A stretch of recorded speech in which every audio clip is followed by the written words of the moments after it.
Pinoy Transporter, best taxi driver. He's a Oh, would you mind introducing yourself first? Hi vlog. I'm Kat. Kat, how about the mother? I'm Chris. Oh, Chris Aquino. Yeah. Okay, beautiful, huh? Actually, that's what I'm saying, you know, things happen, not just merely an accident, okay? There will always purpose for it. The mere fact that you become a passenger of mine, and I'm your driver, there's always a reasons behind it, okay?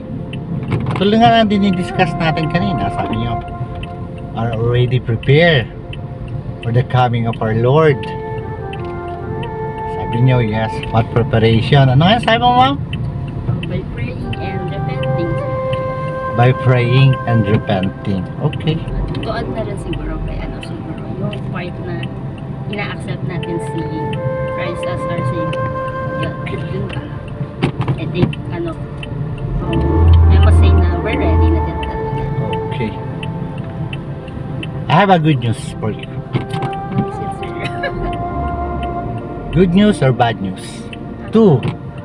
Anong gusto nyo unahin ko? Bad news muna. So, Bad news. Okay. Balik natin history Genesis, okay? When God created the world, He created Adam and Eve, right? And during the time in the paradise of Garden of Eden, puro ligaya ang nararamdaman ng dalawa, di ba? Walang gutom, puro saya, everything they need has been provided. Nandun lahat, di ba? Ganon kagaling ang pagpaplano ng ating Panginoon. Kaya nga tinawag siyang master planner, di ba? That He prepared everything before He created man. And when He created man, He see to it that man will be His best creation, di ba? But the bad news is when those guys commit sin, di ba? When Adam and Eve committed sin, nawala yung blessings, nawala yung kanilang tinatawag na rights with all those blessings na binigay ni Lord, di ba? Sabi nga sa sa Romans 6:23, okay, the wages of sin is death. All of us are sinners. Tama ba yun? Ikaw ba, Chris? Tanggap po ba yun? That all of us are sinners? yes. O, di ba? Yun ang bad news. Ito, good news. Sinasabi doon na ang kaligtasan ay makakamit natin through Christ. Di ba? So, if we do have Christ within us, we'll be saved.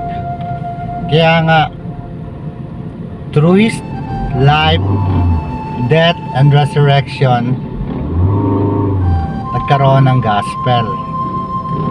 And the gospel itself is the one na inaatang sa bawat isa sa atin, na spread natin.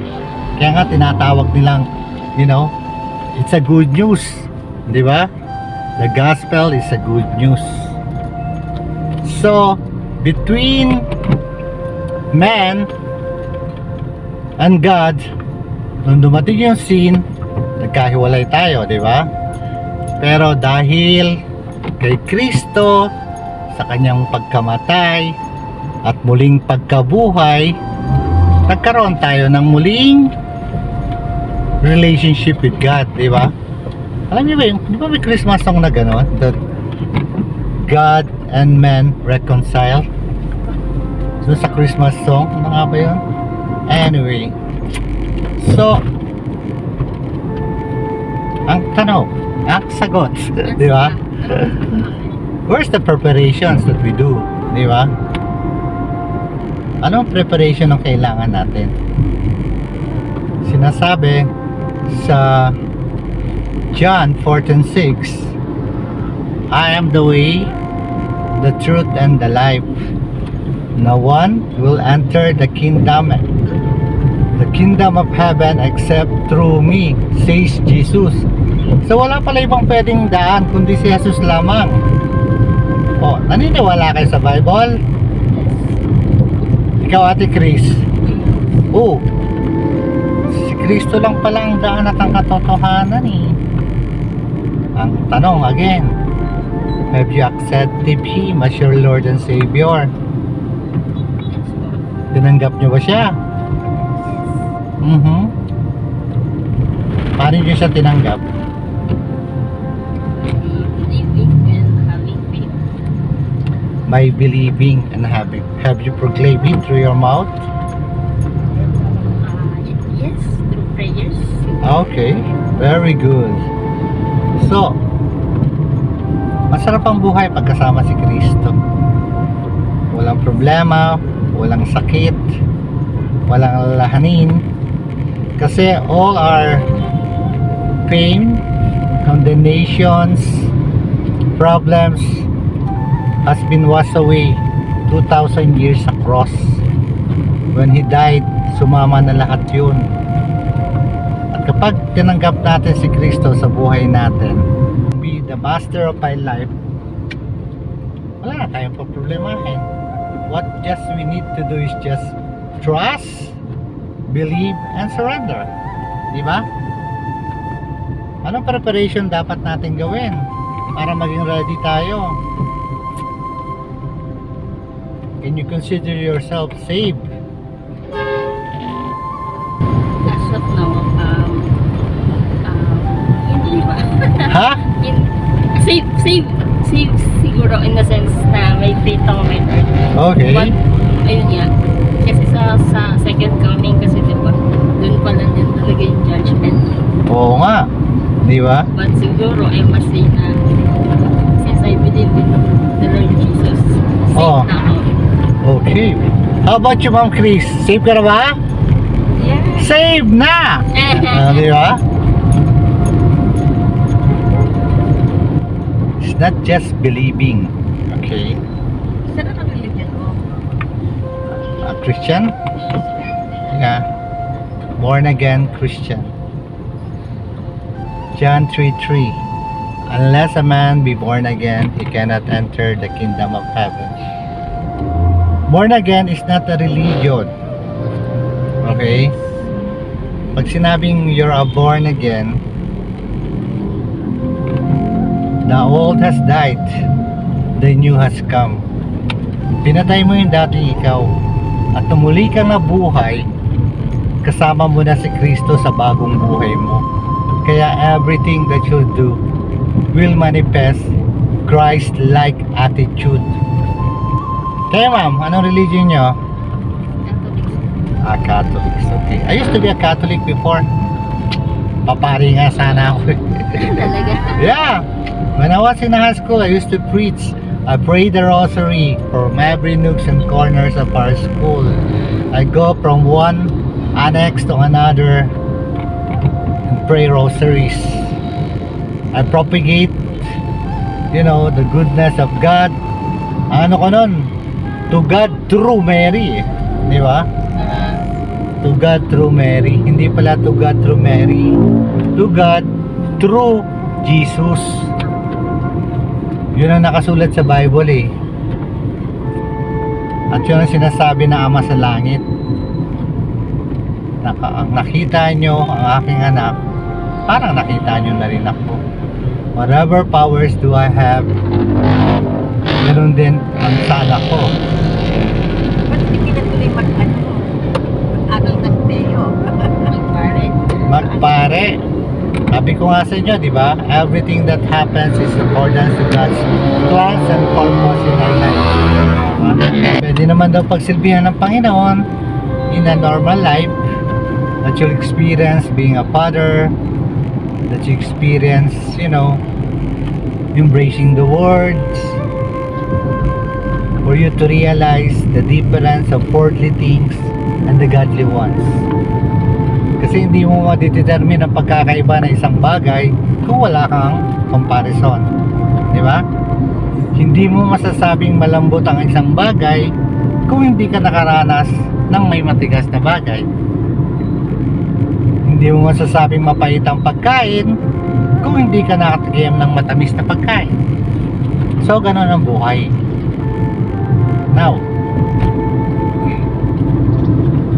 we're talking about salvation. Actually, ang salvation natin ay hindi kagagawa natin. It is through the goodness and mercy of God. It was written in the Bible na yung salvations natin was granted to us through His mercy. Lahat ay ginawa niya yun para no one among us will boast about it.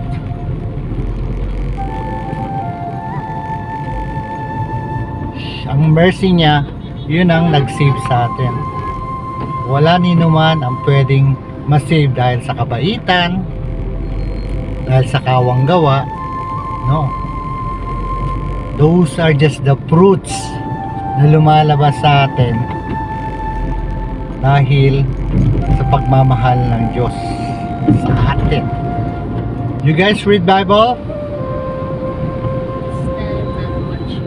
What Bakit? skip on the internet. Oh, But regularly, Anong lam- hindi. anong laman ng cellphone mo? Social media. Oh, social media apps?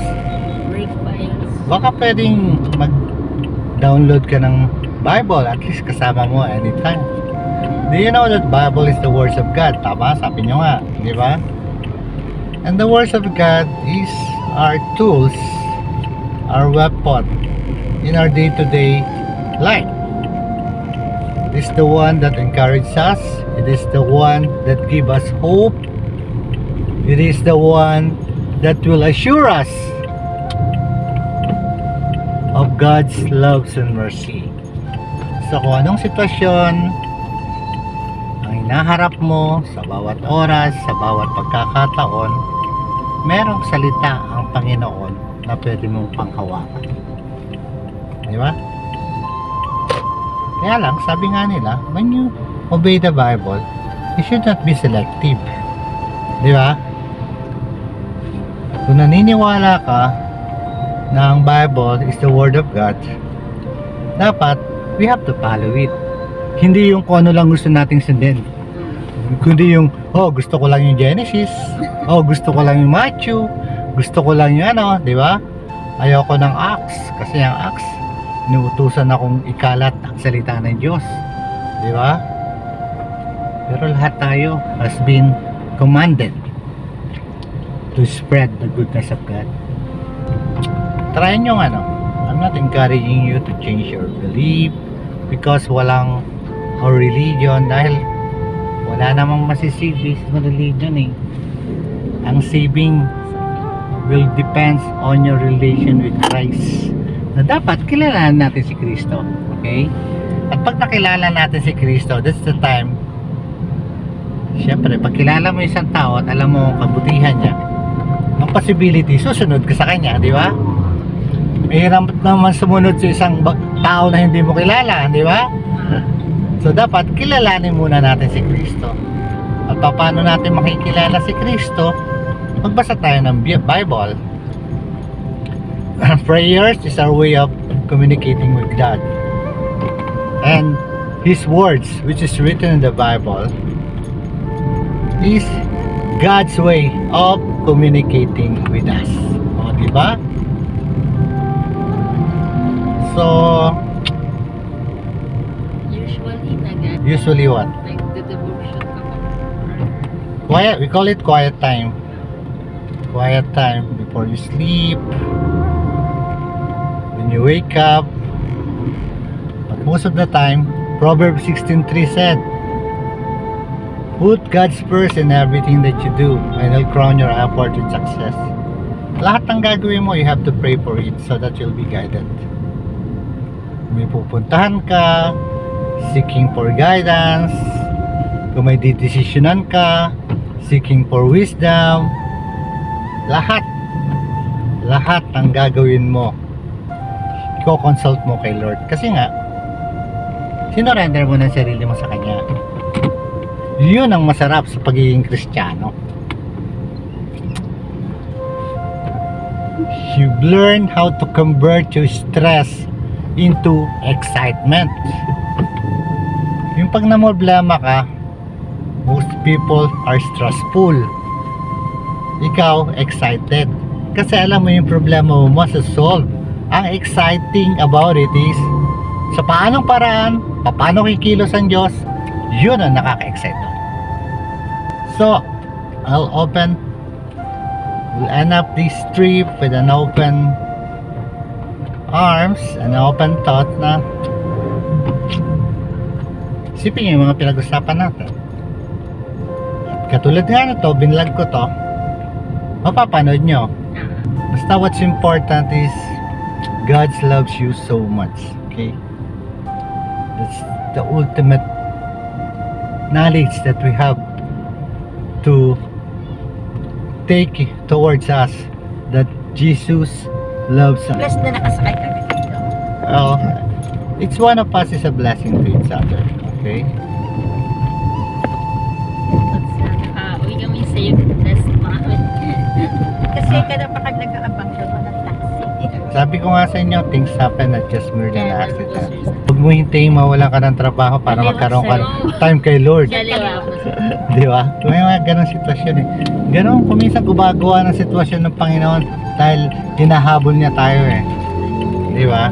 Thank you po. Salamat, sir. Ingat Can I po. pray for you guys? Let's pray Sure. together. Thank you po. Yes, Lord, hallelujah, we glorify your name. Heavenly Father, maraming salamat for opportunity to see your word. Thank you so much for this mother and daughter team, Father God. You do have a reason why they've been here in my cab, become my passengers. I know in their heart they're willing to listen and accept the words that you'd like to relate to them, Father God. Lord, I'm lifting up this mother and daughter to you. Bless them, protect them, Father God. Protect them physically, spiritually. Increase their faith, Father God. Give them the time and opportunity to know you more, Father God. This will be the start of their venture to know Jesus, to be their Savior, to be their protector, Father God. Hinihiling ko po, Panginoon, ang pagpapala, kagalingan, at kaligtasan together with their family. Ito po aking hiling in the mighty name of your Son, Jesus. Sige, Amen. Amen. Thank you. Sige, salamat. Okay guys, thank you Lord. Give me the opportunity to share word. It's your folks, Pinoy Transporter, signing out. Bye.